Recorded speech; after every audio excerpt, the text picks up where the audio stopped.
김광삼 임주혜 변호사와 함께 관련 내용 좀 더 자세히 들여다보겠습니다. 두 분 안녕하십니까? 네, 안녕하세요. 예. 자, 이제 30여 분 뒤면 윤석열 전 대통령의 체포방해 혐의 등의 사건 항소심 선고가 이제 시작이 될 텐데요. 먼저 어떤 혐의를 받고 있는지 좀 정리를 해볼까요? 먼저 제일 중요한 것은 윤석열 전 대통령에 대한 공수처에 체포 집행하려는 경우가 있었죠. 예. 그때 공수처 자체가 인원이 안 돼서 경찰들 동원해서 그 당시 체포하려고 했어요. 그런데 이걸 이제 저지한 혐의 네. 그거 그거 하고요. 그다음에 계엄을 선포하려고 하면 국민회의에 심의를 거쳐야 하는데 그 심의 과정에서 본인들이 이제 보완을 목적으로 일부 국무위원에 대해서만 소집을 했거든요. 네. 그래서 이건 국무위원에 대한 의결권 침해 이렇게 볼 수 있습니다. 그래서 직권남용이라고 볼 수 있고요. 그거 말고도 이제 계엄 선포문에 대해서는 사실은 계엄 선포 절차에서는 계엄 선포문을 작성해야 하는데 계엄 선포 이후에 이것을 사후에 작성했다가 다시 폐기를 했어요. 그래서 이건 이제 허위 공문서 작성 그리고 폐기다 이렇게 볼 수가 있어요. 네. 그리고 뭐 비아폰의 어떤 기록을 삭제한 거 이건 이제 증거인멸이라고 볼 수 있는 부분. 그리고 5개 혐의에 대해서 기소가 됐었고 그중에 4개 혐의에 대해서 1심에서 유죄 판결이 나왔었죠. 예, 말씀하셨던 첫 번째 그 공수처의 체포영장 집행을 막은 혐의 이 부분과 관련해서는 윤 전 대통령이 공수처가 과연 수사권이 있느냐 이런 부분으로 두고 굉장히 쟁점이 됐었습니다. 여기에 대한 1심 판단이 어땠는지 먼저 들어보시죠. 공수처는 고위공직자 범죄 및 관련 범죄에 관하여 수사권이 있습니다. 형법 제123조의 직권남용 권리행사 방해죄는 공수처가 수사할 수 있는 고위공직자 범죄에 해당합니다. 피고인의 직권남용 권리행사 방해 혐의와 내란 우두머리 혐의는 사실관계가 동일하여 중간행위나 다른 원인의 매개 없이 직접 연결되고 관련성이 인정되므로 공수처는 피고인의 내란 우두머리 혐의를 관련 범죄로서 수사할 수 있습니다. 따라서 공수처는 피고인의 직권남용 권리행사 방해 및 내란 우두머리 혐의에 관하여 모두 수사권이 있습니다. 오늘 열리는 2심에서도 이 부분에 대한 판단은 판결의 전제가 되겠죠? 그렇습니다. 1심에서 가장 쟁점이 됐던 부분이 바로 이 공수처가 적법한 수사권을 갖고 있었느냐입니다. 왜냐하면 윤석열 전 대통령 측에서는요, 공수처가 적법한 수사권이 없었기 때문에 청구한 영장 자체가 불법이고 그 영장에 대해서 대응하는 부분이 어떤 체포영장을 방해하려는 것이 아니라 본인의 방어권을 행사하기 위해 타당한 행위였다. 그러므로 공무집행 방해가 성립할 수 없다는 일관될 논리를 가져왔기 때문입니다. 하지만 이미 여러 차례 법원에서 서부지법에서 영장을 발부할 적법한 권한이 있었다는 법을 반복해서 판단을 하고 있기 때문에 이전에 1심에서도 공수처가 수사권이 있었다라는 점을 명확하게 했고요. 이 점은 이번 항소심에서도 동일하게 쟁점이 될 수밖에 없고 이 부분에 대해서 재판부가 판단을 하고 넘어가겠지만 1심과 다른 판단을 할 가능성은 현재로서는 매우 낮아 보입니다. 그러니까 공수처는 관련법에 따라서 직권남용 혐의에 대해서 수사할 적법한 권한을 갖고 있고 직권남용 부분을 수사를 하면서 인지한 새로운 사건이라고 볼 수 있는 내란죄 부분까지도 수사권을 갖고 있기 때문에 이에 따라서 영장을 청구하고 영장을 발부하고 일련의 수사 과정은 문제가 없다라는 1심의 판단이 항소심에서도 유지될 가능성이 현재로서는 매우 높지 않나 판단이 됩니다. 예. 자, 1심 재판장은 체포방해 혐의를 유죄로 인정하면서 경호처를 사병화했다라고 지적했는데요. 이 내용도 들어보시죠. 피고인은 경호처 부장급 직원들과 가진 오찬 행사에서 위력 순찰 등을 지시하였으며 경호처 소속 공무원들을 이용하여 자신에 대한 수사기관의 적법한 영장 집행을 저지하거나 증거인멸을 시도하였습니다. 이는 일신의 안위와 사적인 이익을 위하여 대한민국에 충성하는 경호처 소속 공무원들을 사실상 사병화한 것입니다. 예. 체포영장 집행을 여러 차례 이제 시도를 했었는데 그때 이제 경호처 직원들이 경찰과 대치를 하지 않았습니까? 이게 결국은 이제 윤석열 전 대통령의 지시로 인해서 이루어진 거다 이렇게 봤던 거죠. 그렇죠. 이제 그 당시에 윤 전 대통령이 공수처의 어떤 체포 집행 자체를 공수처가 이제 수사 권한이 없기 때문에 네. 이거 자체는 위법하다 하면서 이제 불응을 했었어요. 그런데 그때 언론에도 보도가 됐는데 한참 뭐 대치하고 있을 때 윤 전 대통령이 사실은 이제 외부로 나와서 경호처 직원들하고 얘기도 하고 네. 그런 장면들이 이제 포착이 됐었거든요. 그런 결과적으로 따지면 본인 자체가 체포영장 자체는 이제 불법이라고 하면서 이것은 자기의 어떤 정황이 사실 합법하다 이런 주장을 한 거거든요. 그렇기 때문에 그 당시에 어떤 경호처란 자체는 대통령을 경호하는데 그것은 사실은 어떤 위법한 세력, 불법적인 것으로부터 대통령을 경호하는 것이지 그게 아니고 정당한 공무집행을 하는데 이걸 대통령이 지시를 해가지고 이것을 저지한 것 자체는 일종의 이제 경호처 직원이 국가의 공무원이고 대통령을 위한 것이 아니고 개인의 어떤 사적 이익을 위해서 이걸 사병한 것이 아니냐. 그래서 이런 부분에 있어서는 굉장히 죄질을 안 좋게 본 거고 또 이제 전체적으로 보면 뭐 대통령이 지시를 하지 않으면 경호처에서 이걸 마음대로 할 수 있겠어요. 그렇죠. 그래서 윤 전 대통령은 거기에 대해서 이제 부인을 했지만 결과적으로 유죄로 인정이 된 거죠. 예, 오늘 또 판단이 나올 그 혐의가 비상계엄 선포 과정에서 윤 전 대통령이 국무위원회 심의권을 침해했다는 혐의거든요. 이건 구체적으로 어떤 내용이죠? 그러니까 윤석열 전 대통령은요, 이 비상계엄을 선포하는 건 헌법상 대통령이 행사할 수 있는 권한 내의 행위였다라는 점을 계속해서 강조해 왔습니다. 설령 그렇다 하더라도 지켜야 할 법적인 조건들이 있는데 국무회의의 심의를 거쳐서 비상계엄 선포 여부를 결정했어야 합니다. 그런데 이 12.3 비상계엄 같은 경우에는 국무회의의 실질이나 형식을 제대로 갖추지 못했다는 것이 1심 재판부 그리고 헌법재판소의 판단이었는데요. 그러니까 국무위원들 중에서 일부에게만 이 상황을 알리고 심의 표결에 참여하라고 통보한 것이 이 국무위원들의 심의 표결권을 침해한 것이다라는 것이 1심 재판부의 판단이었습니다. 이렇게 일부에게만 이 내용을 알리고 일부는 알리지 않은 부분이 결국 직권남용에 해당한다라는 부분을 명확히 했는데 이에 대해서 윤석열 전 대통령 측에서는 비상계엄을 선포하는 과정이 워낙 긴박하다 보니까 그리고 좀 더 기밀성이 요구되는 상황이어서 미처 다 알리지 못한 측면이 있었다라는 반박 논리를 내세웠지만 오히려 재판부에서는 이렇게 중대한 상황은 더 잘 알리고 국무위원들의 의견에 귀 기울였어야 한다라는 점을 명확히 하면서요. 이 부분에 대해서도 혐의가 유죄로 인정된 바가 있습니다. 예. 말씀해 주신 이 부분 1심 재판부가 판결하는 장면 직접 보고 오겠습니다. 통지를 받지 못한 교육부 장관, 과학기술정보통신부 장관, 국가보훈부 장관, 문화체육관광부 장관, 환경부 장관, 고용노동부 장관, 해양수산부 장관 이상 7명의 국무위원들의 심의권을 침해하는 행위를 하였다고 판단됩니다. 피고인이 비상계엄 선포 이전에 국무위원 전원에 대한 소집 통지를 하지 못한 것을 정당화할 수 있을 정도로 긴급한 상황 하에 있었다고는 보기 어렵습니다. 예. 7명에게 통지를 못했는데 이게 그렇게 긴박한 상황은 아니었다. 재판부는 그렇게 판단을 했네요. 그렇죠. 이제 국무회의를 소집하려면 사실 이제 국무회의 심의 자체가 계엄의 필수 요건 아니에요. 예. 그리고 국무회의 위원 전체에 대해서 국무위원 전체에 대해서 소집을 해야 하는데 그 중에서 이제 7명에 대해서 소집을 안 했어요. 그러면 이 소집을 안 한 것 자체는 국무위원이 사실은 국무회의에 나와서 비상계엄에 대해서 찬성 여부를 의결할 수 있는 그런 권리가 있는 건데 네.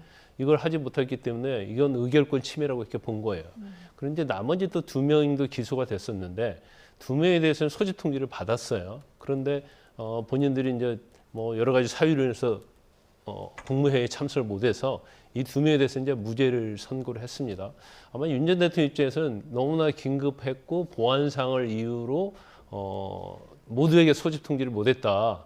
이렇게 얘기를 했는데 사실은 그거 받아들이지 않은 거죠. 아무리 긴급한 상황이라 할지라도 비상계엄 자체는 이제 헌법과 법률에 의해서 실행을 해야 하는 거고 절차가 어떤 중대성이 엄청 중요하고 네. 국가에 미치는 영향이 엄청나기 때문에 국무회의 전체 인원에 대해서 위원에 대해서 소집 통지를 해야 하는데 이제 하지 않았기 때문에 그 부분에 대해서는 일부 유죄, 일부 무죄가 나온 겁니다. 예, 지금 화면으로도 보고 계시겠지만 지금 당시 김용현 전 장관이 뭐 몇 명이 부족하다는 식의 손가락 표시도 있었고 그런 부분들 때문에 또 지금 국무회의 그 외관만 만들려고 했었다 이런 지적들이 나왔던 거 아닙니까? 그렇죠. 적어도 형식적인 요건을 이제 충족시키기 위해서 좀 무리하게 진행을 했다라는 부분이 CCTV 화면을 통해서도 어느 정도 입증이 되었다고 보여집니다.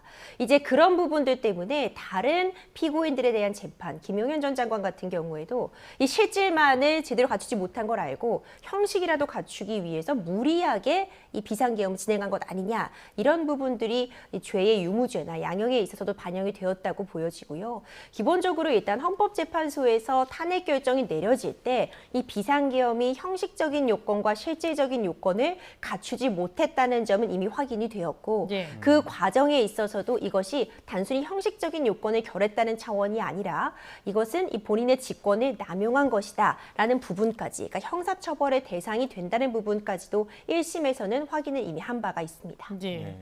자, 또 다른 혐의죠. 허위 공문서 작성 혐의에 대해서도 이제 재판부, 1심 재판부는 유죄로 봤는데 내란 본류 재판은 아니긴 하지만 어쨌든 비상계엄 선포의 뭐 법적인 절차적인 그 하자, 뭐 앞서도 이제 뭐 요건도 국무위원들 요건도 얘기를 했지만 이런 부분에 문제가 있다, 이런 지적들을 했어요. 그렇죠. 이 허위 공문서를 작성했다는 부분도 1심 재판부에서는 유죄로 보았습니다. 예. 오늘 항소심에서도 동일한 부분이 이제 쟁점이 되긴 할 텐데, 사후 비상계엄 선포문입니다. 이런 것도 이 비상계엄 선포문 같은 것을 사후에 이 형식적인 요건을 갖추기 위해서 무리하게 만든 것이다. 이것은 허위 공문서 작성한 것이다 라는 부분을 1심에서는 유죄로 인정한 바가 있습니다. 네. 다만 이것을 행사하는 단계로까지는 나아가지 않았다. 이 행사 부분에 대해서는 무죄가 내려진 바가 있지만 일단 허위 공문서를 작성한 측면은 유죄로서 인정이 되었기 때문에 이 부분이 오늘 사실 유무죄의 판단이 달라질 가능성은 높지 않다. 이렇게 생각이 되고요. 이 일련의 과정을 보자면 이 1심 재판에서도 이 비상계엄의 형식적인 하자 부분, 이 하자에서 나아가서 이것이 이 권력을 잘못 사용했다는 부분, 형사처벌의 대상이 된다는 부분에 대한 언급이 있었기 때문에 이 절차적인 하자가 오늘 이 항소심에서도 다시 한번 좀 언급이 될 가능성이 매우 높아 보입니다. 예. 그 부분 때문에도 더욱 주목되는 것 같습니까? 내란 우두머리 혐의 재판에서도 절차적 정당성을 굉장히 중요하게 생각하는데 이 본류 재판은 아니지만 여기서도 절차적 정당성이 부족하다, 뭐 법에 위배된다 이런 얘기를 한 거 아닙니까? 그렇다고 볼 수 있죠. 그러니까 1심 판결 선고에 있어서 예. 특히 이제 범죄 혐의 내용과 관련해서 내란죄와 관련돼서는 절차에 있어서 유법성이 이제 두 가지예요. 하나는 국무회의 심의, 예. 이걸 거쳐야 하는데 그 과정에 있어서도 이게 제대로 된 국무회의 심의가 아니었다는 거죠. 그러면 전체 국무위원들을 소집해서 정상적으로 절차가 진행돼야 하는데 그게 진행이 안 됐다는 게 한 가지고요. 그다음에 또 더 중요한 것 중에 하나가 계엄 선포 자체는 사실은 계엄을 선포하기 전에 이제 선포문이 작성이 돼야겠죠. 예. 그런 다음에 계엄 선포가 돼야 하는데 계엄을 일단 선포하고 나서 보니까 선포문이 작성이 안 돼 있어요. 예. 그러니까 선포문을 사후에 작성하고 김용현 장관이랄지 한덕수 총리에게 여기에 대해서 서명 날인을 승낙을 받고 그래서 나중에 이제 문제될 것 같으니까 이걸 폐기하고 그 자체는 어떻게 보면 계엄에 있어서 제일 중요한 것 중에 하나가 계엄 선포문이잖아요. 근데 계엄 선포문 자체가 사후에 예. 어떻게 보면 작성이 됐고 그 과정에서 어떻게 보면 위조됐다 이렇게 볼 수가 있거든요. 허위로 작성이 됐다.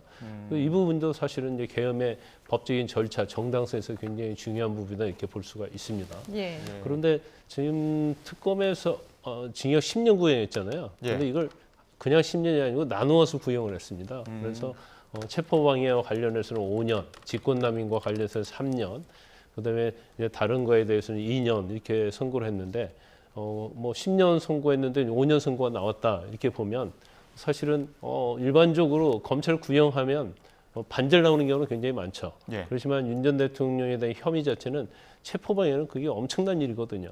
더군다나 계엄 선포 관련된 부분이랄지 국무회의 심의와 관련 부분된 부분들이 그런 걸 하자가 있는 경우에 이게 직권남용죄에 해당이 되기 때문에 아마 형량에 있어서는 좀 더 항소심에서는 더 형량이 좀 무겁게 설사 1심의 어떤 무죄 부분이 유지된다 하더라도 형량은 좀 높게 선고될 가능성도 있지 않나 그렇게 조심스럽게 추측을 합니다. 예. 자, 지금 조금 전에 서울 고등법원의 모습을 보여드리고 있습니다.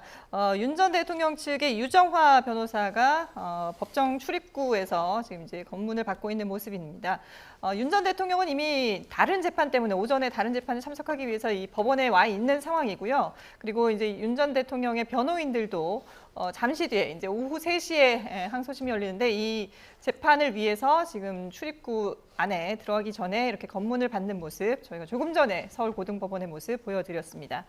자, 이번 그 1심 판결에 대해서 오늘 과연 이제 윤 전 대통령 변호인 측에서 어떤 입장을 밝힐 것인가 이 부분도 이제 관심인데 당시의 입장을 먼저 듣고 오겠습니다. 판결문 수정 때문에 아직 받을 수 없다라는 거는 결국에는 원 판결문 자체가 작성되기 전에 지금 급하게 선고를 했다고밖에 볼 수 없을 것입니다. 대통령은 헌법상 제2기관 중에 소추를 받지 아니하였는데 그 소추가 수사는 해당이 안 된다. 대통령은 제에서 이렇게 판단하고 해석하는 건 이 판사가 처음입니다. 이 대통령제를 채택하고 있는 우리가 헌법의 정면으로 위배되는 헌법 해석이고. 네. 1심 판결에 대해서 윤 전 대통령의 변호인 측은 상당히 이제 강하게 반발을 했는데 오늘 2심에서도 기조는 똑같겠죠? 뭐 1심의 주장을 그대로 이을 거예요. 네. 그런데 지금 아까 뭐 이번 처음 판사가 이랬다고 얘기를 하는데 사실 비상계엄 선포되고 탄핵돼 가지고 이렇게 재판받는 판사가 윤석열 전 대통령이 처음이잖아요. 네. 그리고 저런 거 맞지 않는다고 봐요. 그러면 윤 전 대통령 관련된 변호인들이 주장한 법률적 주장, 네. 물론 이제 사실적 주장은 할 수가 있어요. 왜냐하면 특검이 기소한 내용과 다르다는 거 그리고 증거에 의해서 이를 반박할 수는 있는데 법률적으로 주장하는 내용들을 보면 사실은 뭐 이게 이해할 수 없는 그런 내용이 굉장히 많은 것 같아요. 네. 근데 그러다 보니까 사실은 윤 전 대통령 관련된 재판에 있어서 변호인들이 주장했던 법률적 주장들이 받아들여진 경우가 거의 없거든요. 예. 그럼 이제 재판에 어떤 전략에 있어서도 법리 구성에 있어서도 뭐 제가 볼 때는 상당히 좀 문제가 있었다. 예. 단지 이 사건 자체를 정치적인 이념 사건이랄지 아니면 윤 전 대통령이 탄핵을 했기 때문에 뭔가 이에 대한 뭐 압박 그리고 예. 정치적으로 뭐 재판을 하는 이런 식으로 대응을 했기 때문에 예. 사실은 뭐 형량이 있어서도 그렇고 여러 예. 가지 굉장히 좀 불리한 측면이 좀 많이 있다고 봅니다. 그러니까 아까 앞서 보셨지만 그 1심 이후에 기자회견에서 윤 전 대통령 변호인 측이 이야기했던 건데 이런 판사는 처음 본다거나 판결이 너무 급작하게 이루어졌다거나 이렇게 재판부를 공격하는 듯한 윤 전 대통령 측 변호인단의 모습은 항소심에 영향을 주지 않습니까? 일단 대한민국은 법치국가 있고요. 정해진 절차, 법에 따라서 재판을 받는다면 당연히 그것에 승복해야 되는 것이 대한민국에서 지켜져야 될 가장 대원칙이라고 보여집니다. 물론 본인이 담당하고 있는 의뢰인의 이익에 부합하기 위해서 재판부의 판단에도 불복할 수 있는 것이 오늘 진행되는 항소심 절차이고 대법원 네. 상고까지도 가능합니다.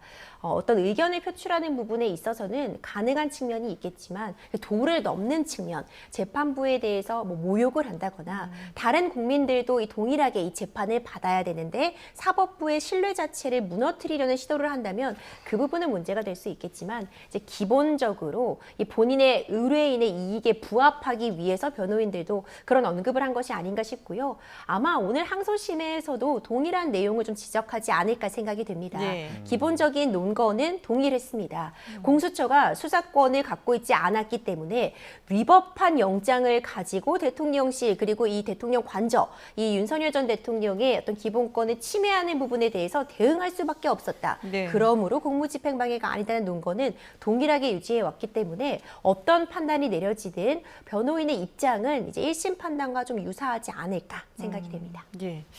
자, 지금 2시 42분을 지나가고 있는데 잠시 뒤에 3시 정각에 이제 윤 전 대통령에 대한 항소심 선고가 시작될 예정입니다. 1차 그 1심 판결 때는 윤석열 전 대통령이 이제 판결 내용을 들으면서 얼굴을 좀 약간 붉히는 그런 모습도 나오곤 했는데 잠시 뒤에 3시에 이 YTN에서도 생중계를 해드릴 예정입니다. 과연 오늘은 또 윤 전 대통령이 어떤 모습을 보일지 관심이 집중되고 있는데요. 저희가 잠시 또 그 법원 현장을 보여드리겠습니다. 지금 이 시각 현재 모습입니다. 윤 전 대통령 측의 김홍일 변호사가 지금 또 이 출입구 앞에서 검문을 위해서 기다리고 있는 모습 보고 계십니다. 네, 앞서 유정화 변호인이 들어갔고요. 지금은 김홍일 변호인, 그러니까 윤석열 전 대통령 측 변호인이 김홍일 변호인이 지금 법정 출석을 위해서 검문을 받고 있는 모습 보고 계십니다. 예. 윤 전 대통령 측 변호인은 모두 8명입니다. 그런데 이제 조금 전에 저희가 화면상으로 보여드린 변호인은 유정화 변호인 그리고 김홍일 변호인 2명의 모습을 보여드렸고요.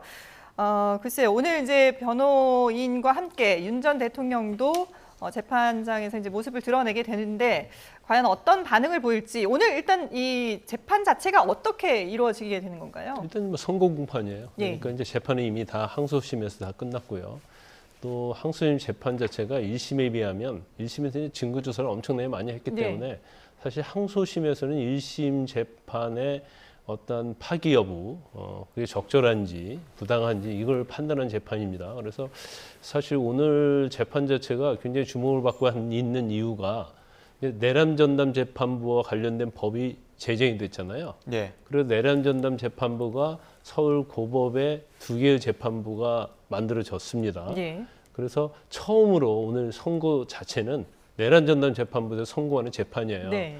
그러면 향후에서 윤 전 대통령과 김건희 씨와 관련된 재판이랄지 또 내란과 관련된 공범들, 김의원 전 장관이랄지 이런 부분들 다 재판을 하게 될 거예요. 예. 그러니까 어떻게 보면 재판부가 1심에서 나눠져 있어서 재판부마다 약간의 다른 결과가 나온 경우도 있거든요. 그래서 이제 통일된 결론이 나올 가능성이 크다 이렇게 볼 수가 있는 거죠. 그래서 오늘 자체는 뭐 일단 윤 전 대통령의 본인인 걸 확인하고 선고를 하는데 뭐 제일 관심이 드는 것은 형량이 어떻게 될 것인가 아니겠습니까? 네. 그래서 만약에 1심에서 일부에 대해서 유죄한 것이 무죄로 바뀔 수도 있고요. 또 1심에서 유죄한 것들이 또 무죄로 될 수 있는 가능성도 그렇죠. 있어요. 왜냐하면 법률적인 관점이 좀 다르기 때문에. 예. 그래서 형량 자체는 1심의 어떤 유죄가 그대로 유죄가 되고 무죄는 무죄로 된다고 한다면 형량은 뭐 그대로 선고되든지 아니면 사안의 중대성 때문에 약간 상향 조정된 그런 형량이 선고될 수 있고요. 예. 아니면 1심과 관련된 범죄 혐의 중에서 훨씬 1심에서 무죄가 선고된 부분보다도 더 많은 부분이 무죄가 선고된다고 하면 형량은 좀 줄어들 수 있는 그런 경우의 수가 있죠. 예. 자, 지금 화면 보시는 것처럼 배보윤 변호사 그리고 또 송준호 변호사까지 지금 법정에 들어서는 모습 보고 계십니다. 앞서 김영일 변호인과 유정화 변호인이 들어갔고요. 윤석열 전 대통령의 변호인이죠. 배보윤 변호사 그리고 송준호 변호사가 조금 전에 법정에 출석하는 모습 보고 계십니다. 앞서 전해드린 것처럼 오늘이 내란 재판부 1호 사건에 대한 선고가 있기 때문에 이와 관련해서 또 법정에서 어떤 이야기가 나올지도 주목되는 상황인데요. 내란 전담 재판부가 이제 꾸려지는 과정에서도 논란이 많았지 않았습니까? 지금까지의 과정도 좀 짚어볼까요? 그렇죠. 이 서울 고법의 지금 내란 전담 재판부가 내리는 첫 선고입니다. 저 역시도 내란 전담 재판부가 선고 내리는 걸 처음 같이 예. 시청자분들과 함께 보는 상황인데요. 이 도입부터 쉽지만은 않았습니다. 일단 네. 결국 꾸려졌는데 서울중앙지법과 고등법원에 2개 이상의 전담 재판부를 두게 됐고요. 법원 사무분담위원회에서 전담 판사를 정하고 판사회의에서 최종적으로 결정을 내리게 됩니다. 이제 이 부분이 문제가 되는 것이었는데 애초에는 이제 외부 인사가 어떤 판사를 지정할 수 있었다라는 그런 부분들이 위헌 시비가 있었고 네. 최대한 위헌 논란을 피하고자 좀 정비된 과정이 지금의 내란 전담 재판부로 보여지는데요. 물론 이 내란 전담 재판부가 왜 필요한가? 좀 신속하고 공정하고 좀 빠른 판단을 가져오겠다라는 도입 취지가 인정이 되는 것 같습니다. 이 내란 사건에 집중하도록 함으로써 내란 사건을 보다 신속하게 정리하겠다라는 그런 의지도 담겨 있는데 물론 윤석열 전 대통령 측에서는 이런 전담 재판부 구성의 위헌성에 대해 지적을 하고 있고요. 헌법 소원까지 제기된 상황이기 때문에 이 부분이 앞으로의 재판 진행에서 어떻게 풀어갈 수 있을지 좀 변수가 될 수 있을 것 같고 다만 내란 전담 재판부를 구성하면서 위헌성이 문제될 만한 요소는 오히려 많이 덜어냈기 때문에 이렇게 진행을 한다면 굳이 또 전담 재판부가 있어야 되느냐라는 그런 지적도 나온 상황이어서 과연 오늘 일단 내란 전담 재판부에서 어떤 기조를 가지고 판결을 내릴지 그 부분을 일단 보는 것도 오늘 재판의 좀 관전 포인트가 되지 않을까 생각이 됩니다. 예. 자, 지금 화면에 앞서 이제 저희가 윤석열 전 대통령 측 변호인단의 모습을 보여드렸고 지금은 장우성 특검보와 특검들이 재판장에 들어가기 위해서 지금 본인 신문 확인을 하고 있는 본인 확인을 하고 있는 그런 모습 보여드리고 있습니다. 네.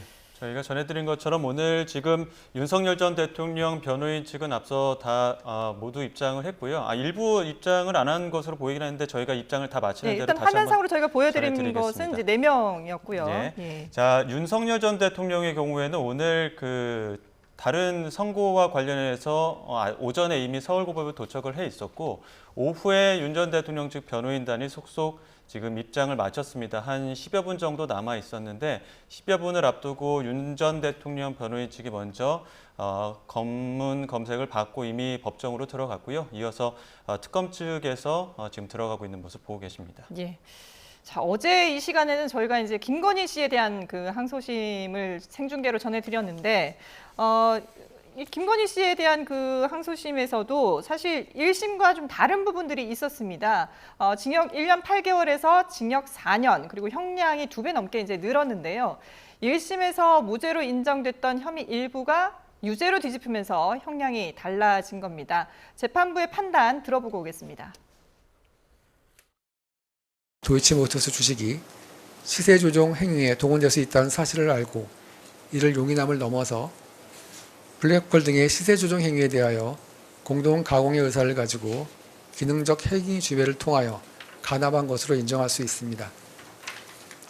결론적으로 공동정범 책임은 인정된다는 것이 저희 재판부 판단입니다. 또 샤넬 가방 등이 교부된 2022년 4월 7일경은 대통령 취임식 한 달 전으로 경선 과정에서 기여한 통일교가 대선 지원에 대한 보상을 요구할 것이 예견된 상황이었으며 고가의 물건을 대가를 전제하지 아니한 채 친분 관계에서 주고받은 단순한 선불이라고 보기는 어렵고 알선의 명목으로 윤모 씨로부터 금품을 받았다는 이 부분 공소사실은 유죄로 인정됩니다. 네. 전직 대통령 부부가 이틀 연속 이렇게 항소심 재판에 참석을 하게 됐는데, 출석을 하게 됐는데요. 일단 어제 그 김건희 씨에 대한 그 형량이 1심과는 상당히 좀 다른 부분이 있었어요. 이제 1심에서 보면 이제 세 가지 혐의라고 볼 수 있어요. 이제 도이치모터스 주가 조작 예. 하나가 있고요. 그다음에 건진법사를 통해서 받은 샤넬백 2개, 그라프 목걸이 받은 건 이제 알선 수재고요. 그다음에 명태균 씨와 관련된 정치자금법 위반 세 가지인데 그 1심에서 무죄가 굉장히 많이 나왔죠. 특히 도이치모터스 주가 조작과 관련해서는 다 무죄가 나왔고 일부 이제 면소 판결이 됐습니다만은 특히 이제 알선 수재 관련해서는 샤넬백 2개와 그라프 목걸이였는데 샤넬백 1개에 대해서는 청탁이 없었다고 그래갖고 또 무죄가 나왔어요. 네. 또 명태균 씨와 관련된 분도 무죄가 나왔는데 이 중에서 도이치모터스 주가 조작과 관련된 사건은 다 유죄가 나왔습니다. 근데 1심에서 이게 무죄가 나오고 면소 판결이 나온 이유 중에 하나가 이 주가 조작 기간을 3단계로 나눴거든요. 예. 그래서 일부에 대해서는 뭐 미필적으로 주가 조작을 인식했지만 공범은 아니다 해가지고 사실 무죄가 났는데 그 부분에서 이제 특검이 방조범으로 추가 공소장 변경을 했어요. 근데 2심에서는 주가 조작 전체에 대해서 이걸 1심에서 3단계로 나눈 것을 하나의 범죄로 봐요. 그래서 우리가 법률적으로는 이걸 포괄일죄라고 하거든요. 예. 그렇기 때문에 일부가 공소시효가 완성됐다 하더라도 포괄일죄는 마지막 범죄 행위를 기준으로 하기 때문에 공소시효가 완성이 안 됐고 그리고 전체적으로 도이치 주가 조작 사건에 대해서는 뭐 40% 수익 약정했고 또 김건희 씨의 18만 주가 매도가 됐고 20억짜리 증권 계좌를 그 주가 조작범들에 넘겨줬기 때문에 주가 조작이 이제 공범이다 이렇게 본 것이고요. 이제 알선 수재 관련해서도 샤넬백 1개에 대해서만 이제 무죄를 선고했는데 이때 윤영호 씨가 청탁을 하지 않았다. 그래서 그런 취지의 무죄를 선고했는데 묵시적 청탁이 있었다고 볼 수 있다. 설사 대통령으로 취임을 안 하고 그 전에 이 샤넬백을 건넸다 하더라도 이건 이제 죄가 된다. 이제 이런 취지로 하면서 사실은 무죄가 유죄로 많이 바뀌었죠.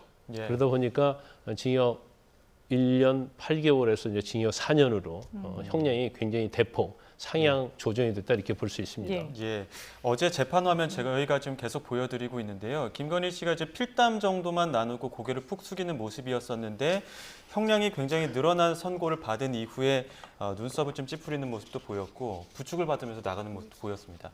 즉각 상고 입장을 밝히기도 했는데 이제 향후에 대법원 상고에서는 어떤 부분이 좀 쟁점이 될까요?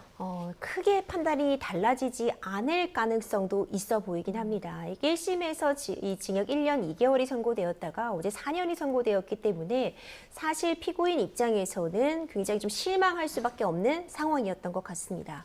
이렇게 형량이 대폭 상향이 된 건 결국 도이치모터스 주가 조작 의혹 때문인데 물론 대법원에 가서 달라질 쟁점은 있어 보입니다. 김건희 여사와 같이 일명 전주라고 해서 자금만 된 사람에 대해서 다른 관여자들 같은 경우에는 방조 정도의 책임만 이미 확정이 된 바가 있습니다. 예. 이 공동정범으로서 이 주포라고 불리는 정말 시세 조정에 가담한 자들과 동일한 수준으로 지금 공범이다라고 항소심 재판부는 봤기 때문에 아마도 김건희 씨 측에서는 이 대법원에 가서 공범이라고는 볼 수 없다. 적어도 관여하지 않았거나 방조 정도의 책임이 적당하다라는 취지로 형량을 좀 낮추기 위한 부분이 좀 쟁점이 될 수 있겠다라고 생각이 되고요. 네. 그 외의 쟁점들, 특히 뭐 샤넬백이라던가 그라프 목걸이 같은 부분은 어제 이 샤넬백이 추가로 하나가 더 알선 수재로 인정이 됐다고 해도 네. 그 부분이 형량에 있어서 결정적이다라고까지는 보기 어려울 것 같고,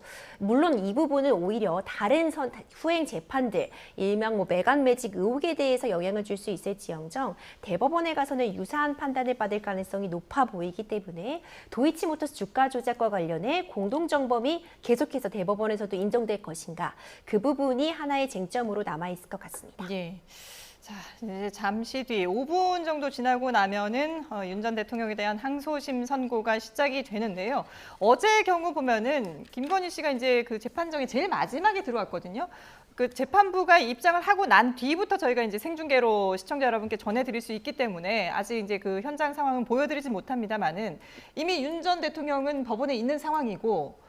잠시 뒤에 재판부가 들어오고 나서 어제와 마찬가지로 윤 전 대통령이 제일 마지막에 착석을 하게 될까요? 네, 그렇게 진행이 될 것 같습니다. 재판부가 착석을 하고 이제 특검 측에서 누가 출석을 했는가, 네. 변호인 누가 출석을 했는가 이런 부분 확인하고 나면 아마도 마지막에 이 피고인이 착석을 하고 이 선고가 진행되지 않을까 생각이 되고요. 뭐 선고 결과가 굉장히 좀 어느 정도 시간이 걸릴까 이 부분도 많은 분들이 좀 궁금해하실 것 그렇죠. 같은데. 어제는 1시간 반이나 걸렸거든요. 그렇죠. 근데 어제는 사실 좀 예측이 가능했던 것이 이미 처음에 재판부가 입장을 하면서 내용이 좀 길다라는 예. 부분을 미리 서두에 얘기했죠. 언급하기도 예. 했습니다. 그 부분에서도 예측이 가능한 게 무죄로 났던 부분이 좀 유죄로 바뀌는 것 아닌가라는 예측도 사실 첫 문장에서부터 어느 정도 좀 가능했던 측면도 네. 있고요. 오늘 쟁점 같은 경우에는 1심에서도 1시간이 다 걸리진 않았었습니다. 1시간 남짓 정도 소요가 됐기 때문에 만약 동일한 기조로서 판단이 된다면 1시간보다는 적은 시간 내에 어제보다는 비교적 짧은 시간 내에 선고가 진행될 가능성도 있고 예. 물론 유무죄 판단이 변화가 된다거나 2심 재판부에서 다르게 판단할 부분이 있다면 이 부분은 상세하게 설명을 할 가능성이 높기 때문에 그렇다면 또 시간이 연장될 가능성은 있습니다. 예. 어제 김 씨에 대한 항소심은 좀 엄벌 기류가 있었고 또 오늘은 내란 전담 재판부의 첫 선고인데다가 아무래도 엄벌 기류가 있지 않을까라는 분석들도 나오는데 어떻게 판단하십니까? 근데 물론 뭐 형량이 더 높아질 수 있겠죠. 근데 사실 뭐 제가 개인적으로 생각할 때는 윤 전 대통령에 대한 형량은 크게 의미가 없어요. 왜냐하면 일단 뭐 내란죄 우두머리 혐의로 무기징역 선고받았잖아요. 예. 그러면 항소심에서도 뭐 제가 볼 때는 뭐 무기징역 선고받을 가능성이 크다고 보거든요. 또 무기징역 선고보다 이제 형량이 낮춰진다 하더라도 사실 이런 형이 같이 합쳐지는 것 자체는 커다란 의미가 없어요. 예. 그렇기 때문에 뭐 얼마를 받느냐가 사실은 우리가 굉장히 뭐 주목을 해서 볼 부분이긴 하지만 윤 전 대통령 입장에서는 이미 뭐 무기징역 선고받고 또 항소심에서 무기징역 선고될 가능성이 크다고 생각할 거예요. 그러면 지금 윤 전 대통령에 대한 재판이 한 8개 정도가 지금 재판을 받고 있거든요. 네. 예. 그래서 앞으로도 뭐 항소심 1심에서 받을 재판이 굉장히 많습니다. 뭐 사실 한 8개이기 때문에 이거 뭐 하나하나 특정해도 좀 어려운 측면이 좀 있고 윤 전 대통령이 매일 재판만 나가다가 좀 사실 많은 시간을 보내고 있거든요. 오늘 오전에도 재판에 그렇죠. 나왔던 거잖아요. 아마 구치소에 있을 시간이 없을 거예요. 예. 더군다나 윤 전 대통령 관련된 재판은 좀 신속성을 요하고 또 재판부에서도 항상 집중기를 정해서 계속적으로 하기 때문에 본인이 재판을 거의 매일 나가다시피 하는 그런 상황이거든요. 그래서 더군다나 뭐 8개가 재판 중인데 그중에 제일 중요한 것이 내란 우두머리인데 그게 무기징역이 나왔단 말이에요. 예. 그러면 나머지 혐의에 대해서도 사실은 계속 유죄 판결이 나오고 실형이 선고될 거거든요. 그렇기 때문에 뭐 그렇다 하더라도 사실 이게 유죄냐 무죄냐 아니면은 계엄과 관련해서 어떤 절차 위반에 관한 최초의 판결이라고 볼 수 있는 거거든요. 그래서 그런 것들이 어떻게 보면 이제 헌법과 관련해서 또는 형법이랄지 법률과 관련해서는 이제 이정표가 될 수 있는 그런 획기적인 사건이기 때문에 그 부분에서 굉장히 이제 중요한 의미를 갖고 있다 이렇게 볼 수 있습니다. 예. 근데 이제 윤석열 전 대통령 부부는 그동안의 재판에서의 모습도 그렇고 어쨌든 본인들의 혐의를 완강히 부인하는 그런 모습들을 좀 많이 보여주지 않았습니까? 그래서 이 사법부에 대한 불신이 좀 상당한 것 같아요. 저는 뭐 개인적으로 볼 때 사실은 뭐 이 사실관계에 대한 부인 이게 그게 잘못됐다고 한다면 그건 주장할 수 있겠죠. 예. 그런데 뭐 저희 입장에서 이제 법률가 입장에서 또는 국민의 입장에서 봤을 때 저건 뭐 거의 100% 팩트다. 근데 그런 것까지 다 부인을 하고 그다음에 이 모든 걸 자체를 저렇게 절차 위반도 하고 그랬는데 이제 비상계엄 자체가 대통령의 고유 통치권이다. 이제 그런 주장을 해가지고 어떻게 보면 회피하려고 하는 생각이 있었던 것 같아요. 예. 근데 그거 자체가 이제 탄핵도 됐고요. 그다음에 이제 내란죄에 관련해서 사실은 뭐 폭동이냐 아니냐 이런 부분들이 사실 뭐 군인들 뭐 사실 국회에 다 침입했잖아요. 그러면 그 자체로 폭동으로 볼 수 있거든요. 그런데 그런 것까지 이제 어떻게 보면 일반적인 비상계엄죄 내란죄 관련된 것들에 대해서 자신이 헌행해서 다 부인을 하고 또 그거 자체가 마치 자기의 밑에 있는 부하들에 의해서 이루어진 것처럼 핑계를 대고 네. 또 경우에 따라서 이제 재판에 나와서도 증인신문 과정에 있어서도 자기의 책임을 갖다가 회피하려는 이제 그런 모습들이 방송이 되면서 윤 전 대통령에 대한 죄를 짓고 안 짓고에 대한 걸 떠나서 본인에 대한 어떤 평가 이런 것들이 굉장히 안 좋아졌고 또 사법부 자체에서도 사법부의 어떤 재판부마다 다른 판단을 할 수 있는 거거든요. 그런데 대통령이라는 자체가 어떻게 보면 보수진의 강경파 그런 사람들의 어떤 손을 흔들고 뭐 그러면서 이게 어떻게 보면 법적으로 사법부에서는 판단을 하고 있는데 예. 마치 이걸 이제 정치의 재판으로 몰아가는 그런 뭐 잘못된 그런 우를 범했다 저는 그렇게 판단을 합니다. 예.